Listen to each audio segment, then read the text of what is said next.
Hello again, UTM. This is Diana without the D, back at it again for a third week of UT Mental. This week's theme is stigma. So today I hope to share with you a few of my anecdotes and my experiences with mental health and stigma, some of my own struggles with stigma, as well as something that I think all of us can do to help combat it. So let's get started.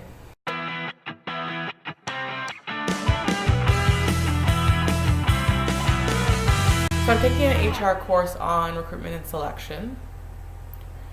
We discuss a lot of the topics that pertain to how to get a candidate into a position where they'll be successful. One of the things in discussion that came up about 2 weeks ago in class was an unfortunate incident which occurred in Kalamazoo, Michigan, where an Uber driver went on a killing spree while still picking up fares throughout the day. Now, Uber got a lot of flack for it and a lot of scrutiny of their application and selection system because apparently the police check that they normally do is not enough to filter out some of these people. So we got into a discussion which was phrased by one of the individuals in our class in a very harmful way. She asked, "How do you control for crazy? How do you test for that?" So I wish I could say that was the only time I'd ever heard a comment like that, but that's not the case. I hear them every day, and I hear them from good people. And I really think that's tied to an ignorance as to why those kinds of comments are hurtful. So I want to take a little time to unpack it before we go on to the next thing. So there were 3 reasons why I believe this comment to be particularly hurtful. First of all, crazy is a bucket term that we use to group everybody with a mental health concern or mental illness. These are people who can't necessarily be grouped together in the same category.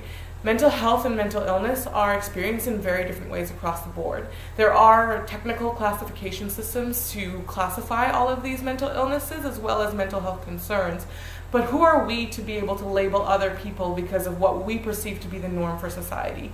Number 2, crazy is a derogatory term. Yes, there's some exceptions, like I went on that crazy ride at Wonderland, or I just saw the craziest movie.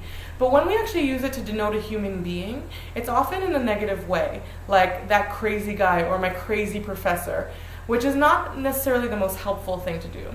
Lastly, and I think most importantly to the conversation that we're having today, is that crazy, that I'm assuming meant mental illness in this situation, is used to inextricably link a person to violence tendencies. And that's not a connection that's made.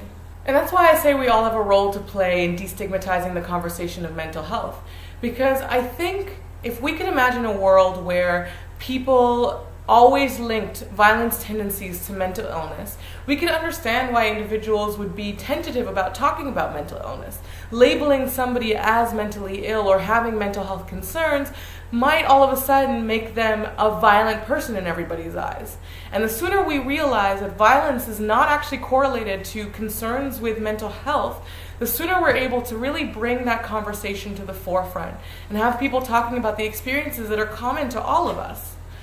So when I heard my classmate make this comment, I had a bit of an aha moment.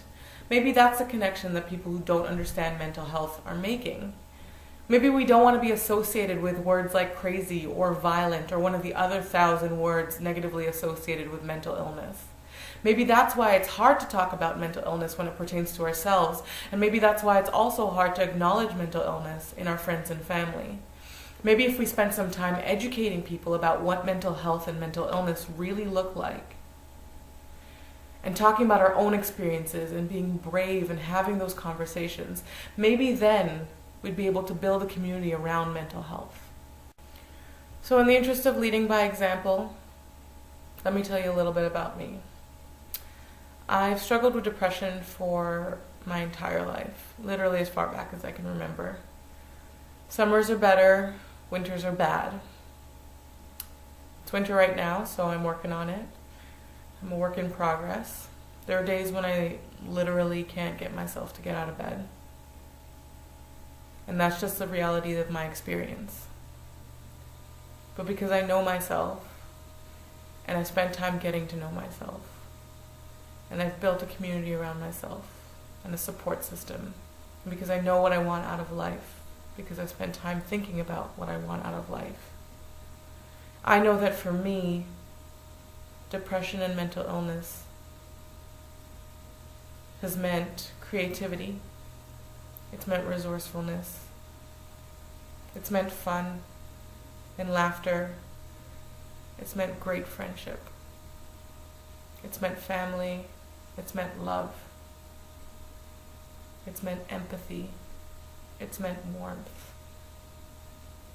It's meant extreme sorrow, but it's meant happiness sometimes. And it's meant intelligence and bravery and strength and dynamism. But it's never meant crazy.